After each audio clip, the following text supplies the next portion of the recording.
Oi, gente! Hoje a gente vai falar sobre criptografia. Bom, o que é a criptografia? Criptografia é a arte e o desenvolvimento de técnicas matemáticas para que a gente consiga transformar uma mensagem em um código e mandá-la para uma segunda pessoa que a gente deseja, que seja capaz de entender, mas sem que terceiros entendam.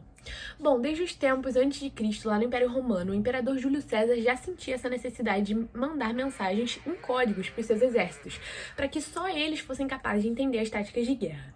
Bom, naquela época era realmente um tipo de criptografia muito simples, que era a criptografia de substituição, e a gente utilizava aqui o disco de César. Como é que funciona esse disco de César?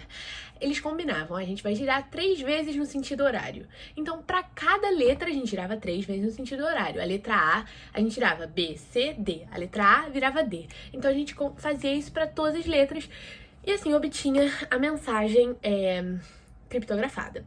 Essa criptografia era muito fácil de decifrar porque só havia 26 possibilidades. Existem 2 tipos principais de chaves que a gente pode utilizar durante a criptografia: as simétricas e as assimétricas. As simétricas, elas são um pouquinho mais simples, pois é utilizada apenas uma chave, que é a mesma, tanto para a pessoa que está enviando a mensagem quanto para que está recebendo. A cifra de Hill é uma criptografia de substituição baseada em matrizes, em que ocorre a utilização por substituição de matrizes n por n, que é chamada de n-cifragem de Hill. Para exemplificar melhor para vocês, nós iremos utilizar uma matriz 2x2 para codificar a palavra você. E ela funciona através de alguns passos. O primeiro deles é substituir as letras que estão dentro dessa matriz, a palavra que nós escolhemos, você, por um dos números da tabela indicada ao lado. E a grande questão é que é bem simples. O A é 1, o B é 2, o 3 é C. E assim a gente vai ficar com a palavra você com uma matriz de 22, 15, 3 e 5. Em seguida, nós iremos separar os nossos números de n a n, ou seja, de acordo com a ordem das nossas matrizes, para formar vetores. Como a ordem da nossa matriz é 2, iremos formar vetores formados por 2 números. Ou seja, nossos vetores serão 22 e 15 e 3 e 5. Você.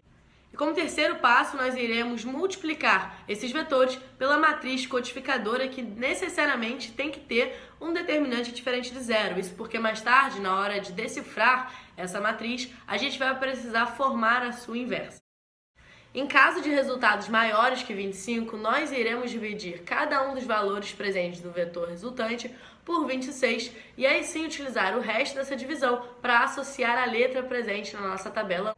Nesse caso, para ficar um pouquinho mais exemplificado para vocês, a gente colocou aqui as siglas VO e AC, para que fique um pouquinho mais fácil de entender essas multiplicações, em que na primeira a gente obteve como matriz resultante 1, 3 e 1, 0, que a gente, assim, através da comparação, né, na tabela, a gente ficou com as letras C e Z, e a parte da palavra você no C, a gente ficou com A e M.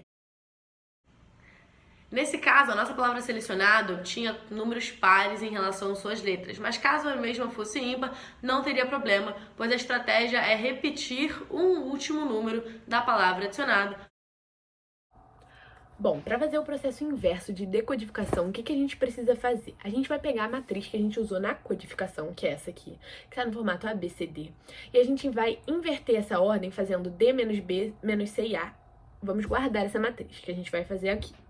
Guardamos essa matriz. Beleza, agora a gente vai calcular o determinante da matriz codificadora, que é essa 4, 3, 1, 2. Calculando esse determinante, a gente acha o determinante igual a 5. Esse determinante igual a 5 a gente vai relacionar com a tabela 2, que é de recíprocos. Então, o recíproco do 5 a gente vê que é o 21. Bom, beleza. Agora a gente vai usar essa fórmula aqui. Usamos essa fórmula. A gente precisa do 1 sobre det de A e essa outra matriz. Essa outra matriz é aquela que eu falei para guardar, a gente vai usar ela agora. Esse 1 sobre det de A é o recíproco, então se era 5, esse 1 sobre det de A vai ser substituído por 21, de acordo com a tabela. A gente vai multiplicar o 21 por essa matriz e vai obter um resultado. Desse resultado, a gente precisa seguir as seguintes regrinhas. Quando o número for maior que 25, a gente divide por 26 e pega o resto. Quando o número for negativo, se o módulo dele for maior que 26, como é o caso do menos 63, a gente vai dividir o módulo 63 dividido por 26, a gente vai achar um resto igual a 11. Só que a gente não vai usar esse resto igual a 11, a gente precisa achar o recíproco do resto.